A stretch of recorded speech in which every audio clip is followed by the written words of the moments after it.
Is Battlefield 2042 going to be too shallow? Dare I say even too casual? I think that's definitely a conversation we can have following the beta, and after digesting it for a little bit, I think it's something that I want to talk about. Now, before we start today's video, don't forget that if you enjoyed, to leave it a nice, thick, and juicy like as always. Of course, if you enjoy this kind of content and want more like it, be sure to hit that big red sexy subscribe button right underneath the video. Also gotta thank my channel members, you guys help make these videos possible. If you're enjoying, get access to the exclusive perks that they get, then be sure to check out that blue join button. Anyway, let's begin.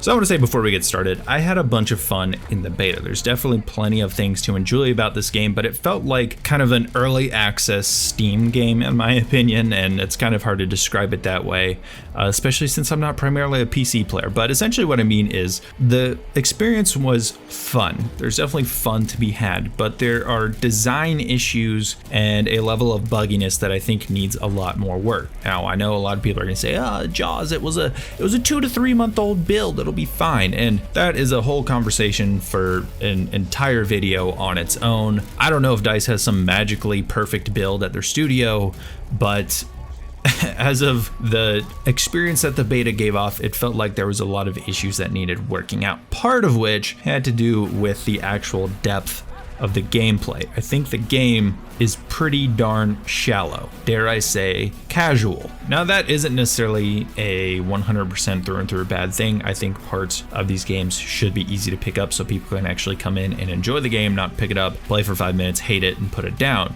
But I think there needs to be a sufficient amount of depth behind it to where you don't have these goobers at level 3 picking up a helicopter and they're destroying servers in their second or third time picking up a helicopter, which is essentially what we had in Battlefield 1 and Battlefield 5 with the attack planes and the Zeros and the bombers and everything like that, where anyone could just pick it up and dominate a server. I don't think that makes for very good design. It's very shallow. People who enjoy the depth of certain things like the helicopters in Battlefield 4 are not going to stick around. And I know you might be like, oh, that means the heli sweats aren't going to be around, but it's a problem because then everyone who picks up those planes and those bombers and those tanks that are sniping from the spawn, they become the heli sweats, and it becomes a whole lot worse. That's the issue. Now, within the game, there is plenty of room for creativity. That is one thing I very much enjoyed. There is plenty of ways to get creative in 2042, so no issues with that. So you can put C5 on drones and blow up vehicles that way.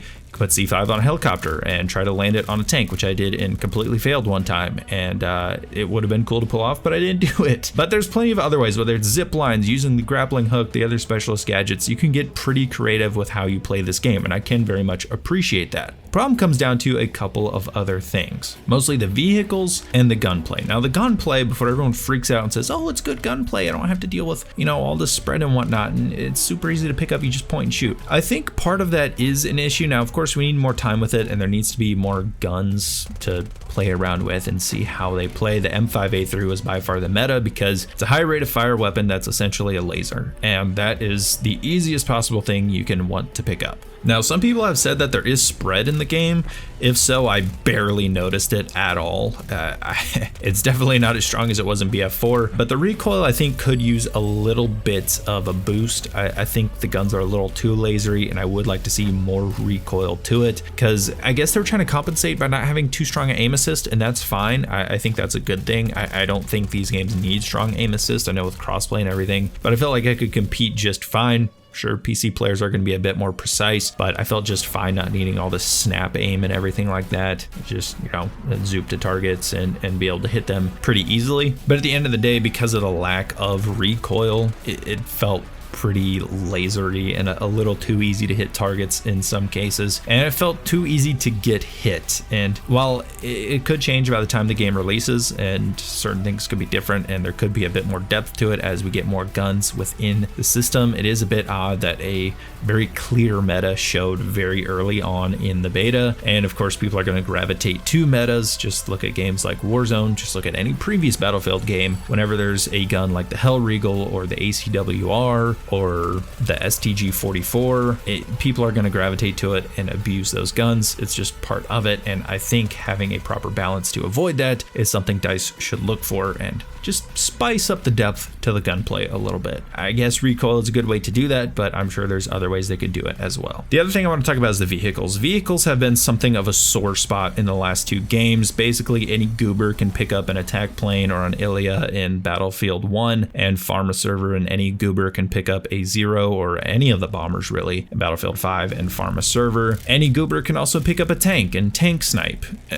Just literally they're balanced that way. There's one way to play the tanks in those games. I know everyone's like, oh, there's different specializations you can equip for the tanks and the other vehicles. Okay, well, there's still only one viable playstyle for tanks, and it's sit in the back and snipe.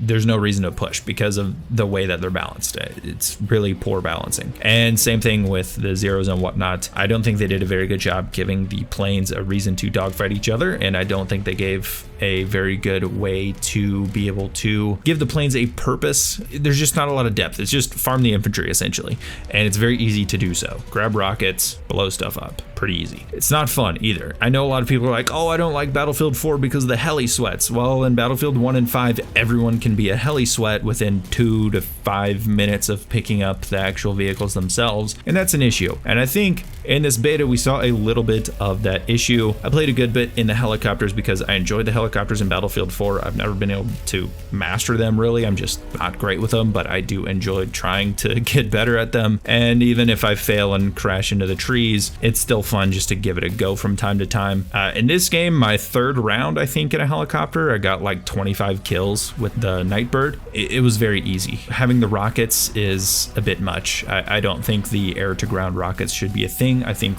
the heli, especially the scout helicopter, should rely mostly on its miniguns and try to use those to get the kills. And I think if you buff those a tad and remove the rockets and add something that's like a anti-vehicle lock-on, I think you have a much better balanced helicopter. Now, it is much easier to fly, and I'm still trying to think about how that really works in the balancing. The controls are a little bit wonky because of how weightless it feels, but it's definitely easier to fly. I don't know if that's going to end up a good or a bad thing, but I think it will help people to want to get into helicopters potentially. I don't know. I'm still trying to fill that one out. The attack chopper is obscenely overpowered. You can solo in that thing and seat switch very, very easily. The gun that's on the bottom, the chopper gunner, I guess you could call it, it's on an overheat system, so if you pace your shots, you can fire an unlimited amount of rounds, and it's very strong, very, very strong. Same with the rockets. I mean, the attack chopper is just a god on the battlefield if someone is using it.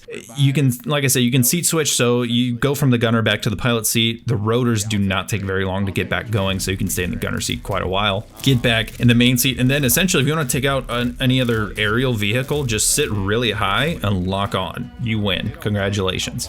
And then you can strafe the ground with the rockets. Again, strafe the ground, turn around, seat switch, use the gunner, go back to the pilot seat and fly back to the other side, seat switch, gunner, strafe with rockets, just go back and forth like that, and you will completely annihilate an area.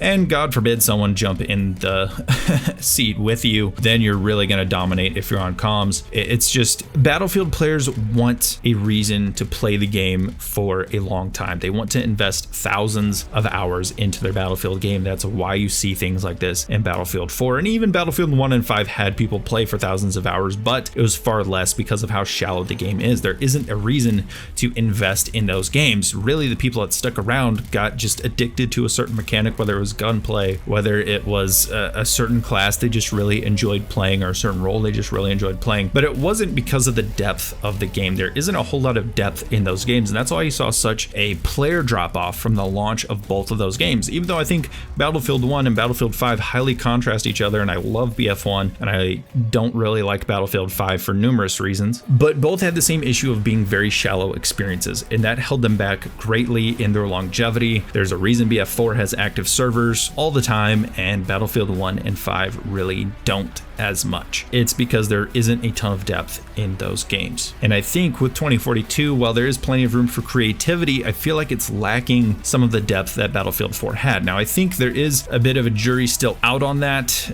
Things like the plus system, I don't know if only the attachments in the plus system are going to be the only ones available for those guns, or if there's going to be like a gunsmith where you can set what you want as a part of your plus system, and then you can go in with those attachments so you can have your favorite setup no matter where or when you're on the battlefield. I think it'd be much better to have a gunsmith type of system, and that way you can really invest in trying different loadouts on the fly. I think that could be a really cool thing, and hopefully that's the case, but so far we haven't seen it, and it's definitely a worthy thought to think that that might not be the case, considering the gun customization in the past 2 titles has basically been non-existent. So anyway, that's all I have on whether or not Battlefield 2042 is going to be too shallow, or I guess you could say too casual. I don't like calling people casual. I think anyone that wants to play a game for a significant amount of time and even watches these videos, I don't think is all that casual of a player, but I can see why DICE would try to appeal to those players, because that's going to be the more generalized audience and broader audience they're going to reach. But